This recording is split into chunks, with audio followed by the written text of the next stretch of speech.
Good morning, everybody. It's the voice that makes them moist, your number one favorite color commentator, and I'm here to give you my NXT and 205 live review. I know I'm late with this shit. I know I'm late. I've been working crazy hours. I'm sorry, but to start off the match, you had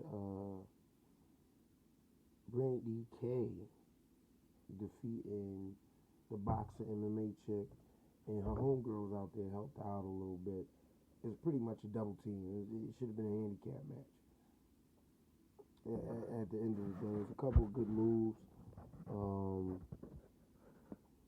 The MMA chick, I guess they're booking her because I remember a while back Ronda Rousey was supposed to come on board with the WWE for a couple for a part-time deal, and she didn't. And so I guess this is WWE's way of getting back at her. So yeah, all for it. If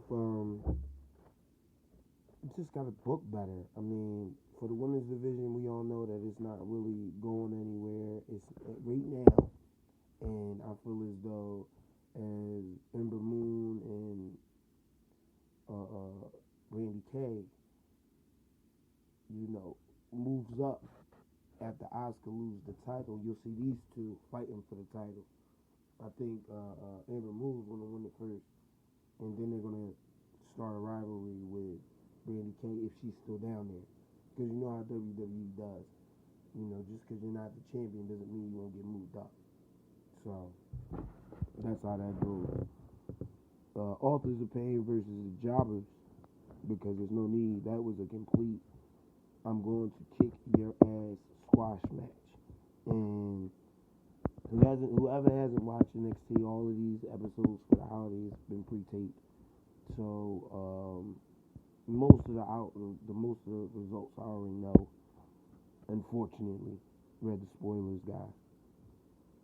So yeah, it's very exciting time in NXT, especially in the tag team division.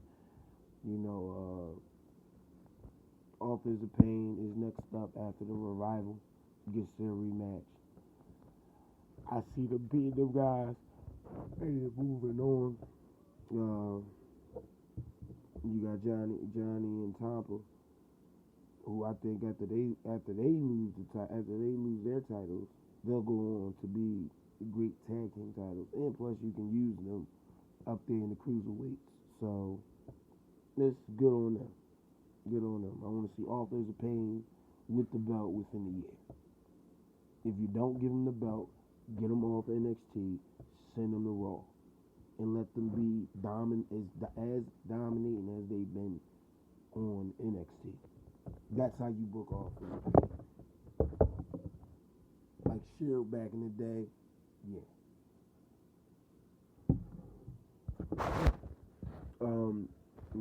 The final match was a four-way match to see who would be the number one contender for the NXT title after they call up Samoa Joe. You had Bobby Roode, Ty Dillinger, Rick Strong, and Andre Cien. This match was kick ass from start to finish.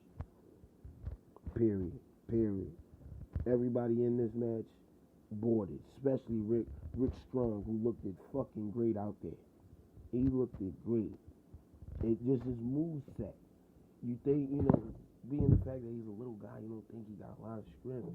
My man's fucking suplexing, fucking back body dropping, fucking Ty Dillinger all night, And big ups for Ty Dillinger, because I thought he was gonna win. Outside of the spoilers.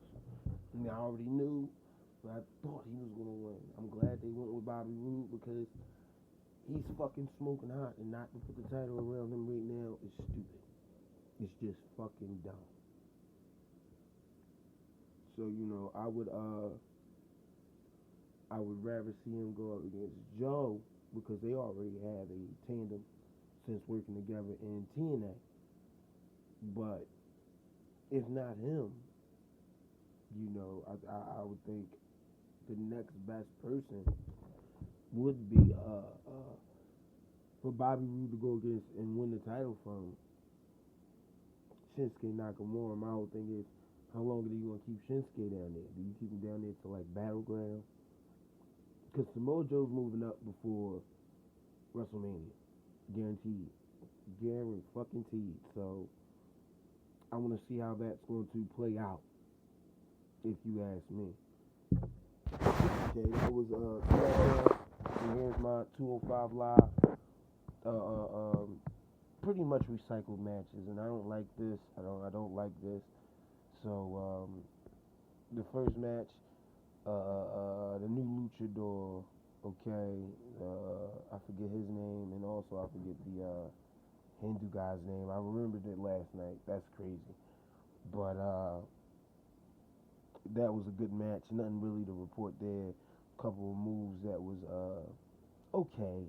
I mean, as far as the cruiserweights go, I would like to see the luchador in more of main event programming. He would do good in the main event for 205 Live. You know, same could be said about Cedric Alexander and fucking Drew Gallagher, which I like both of these guys. Speaking of them two, that was the next match, and Drew Gallagher and Cedric Alexander put on a fucking classic. They had this one spot where Cedric Alexander is trying to suplex Drew Galloway, but he doesn't suplex him. He falls back over the ropes, which Drew Galloway pulls him with him and takes him out, and then drops him on, like, damn near on his neck. It's a great fucking move. You rarely see that, and I like what you get from Cedric Alexander. He's not your typical cruiserweight for WWE. He's more like an ROH or an NXT cruiserweight. You know, that's why it made sense for him to go up against Andre Cien when he first started out in NXT.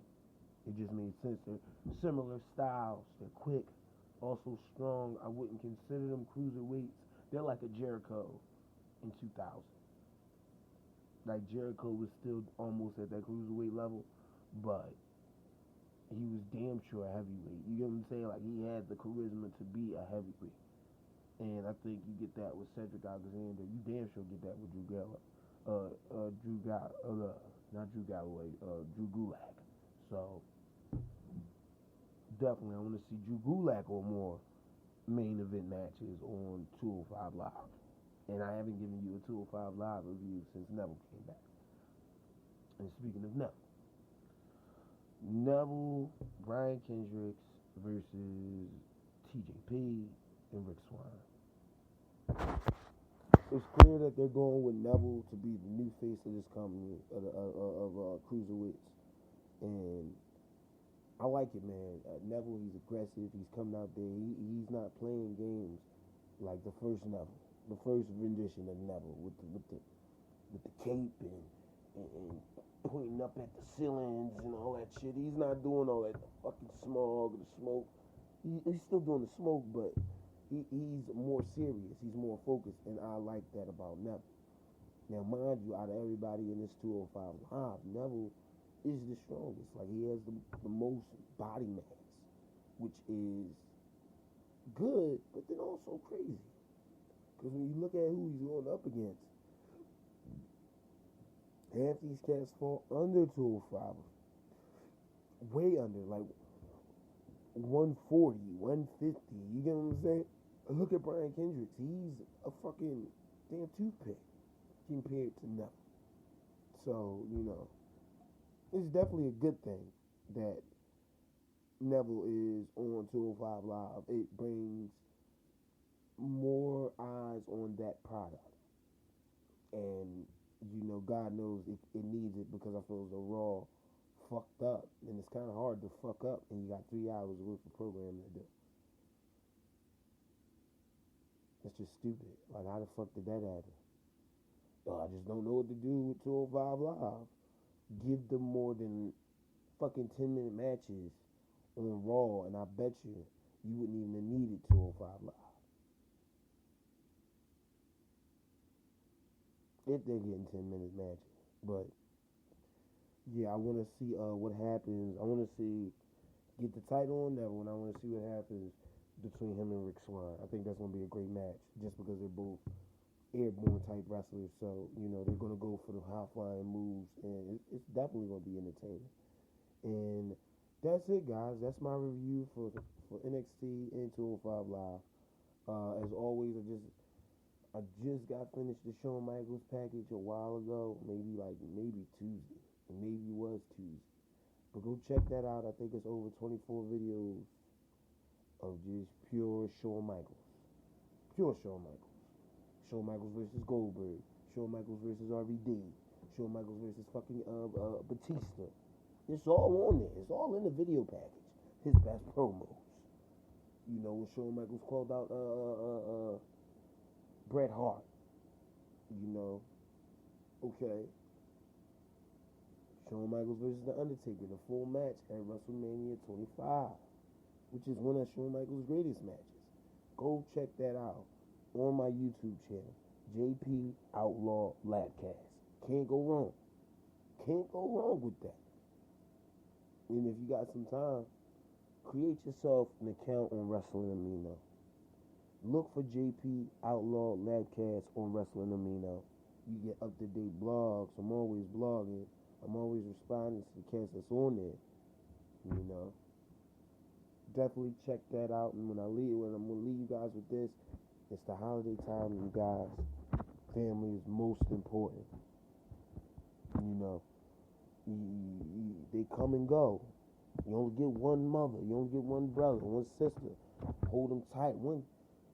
If you got kids, of course you get more than one, but you gotta hold them close to you right now. It's crazy out here, y'all. It was real crazy. Special shout out to my man D. He's going through some hard times right now, but he's a good dude. Definitely in my prayers with his situations. No doubt. No fucking doubt. Coming up off that, I just want everybody to have a great day. Be safe. Okay? You got Christmas coming up on Sunday, then it's New Year's. Just watch your ass out there.